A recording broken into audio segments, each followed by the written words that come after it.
பாம்பானது எத்தனை முறை தோலை உரித்தாலும் அது பாம்புதான். சில உறவுகளும் இப்படிதான்.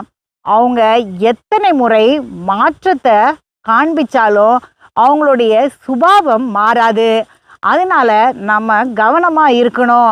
முக்கியமா ஒரு முறை அவங்க நம்மளை ஏமாத்திட்டாங்க, இல்லைன்னா ஒரு பிரச்சனை நேரத்தில் கைவிட்டுட்டாங்க அப்படின்னா நம்ம திரும்பியும் அவங்கள வாழ்க்கையில் ஏற்றுக்கொள்ளும் போது கவனமாக இருக்கணும். பாம்புகள் எதனால தோல் உரிக்கும் அப்படின்றத முதல் நம்ம தெரிஞ்சுக்கணும். ஒரு சின்ன பாம்பு வளர்ச்சி அடையும் போது அதோடைய மேல் தோல் அதுக்கு பத்தாது. அந்த வளர்ச்சியை ஏற்றுக்கொள்றதுக்காக பழைய தோலை உரிச்சிட்டு புது தோலை அது உருவாக்கிக்கும். அது மட்டும் இல்லாமல் தரையில் ஊர்ந்து போகிற பாம்பு மேலே சில ஒட்டுண்ணிகள் இருக்கும். அந்த ஒட்டுண்ணிகளை துரத்தி விடுறதுக்காக இது தன்னுடைய தோலை உரிச்சு தள்ளும்.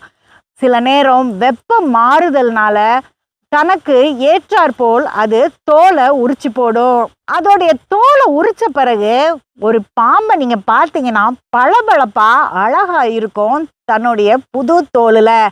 அதனால இது அழகாயிடுச்சு, இதோடைய சுபாவம் மாறி இருக்கும் அப்படின்னு நம்ம நினைக்க மாட்டோம். பாம்பு பாம்பு தான். சிலர் இப்படி தான் இருப்பாங்க, மாற்றங்களை காண்பிப்பாங்க. நான் இப்படி மாறிட்டேன், அப்படி மாறிட்டேன் அப்படின்னு சொல்லக்கூட செய்வாங்க.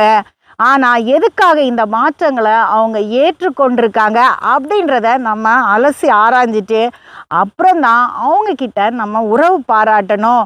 அதுலேயும் கவனமாக இருக்கணும்.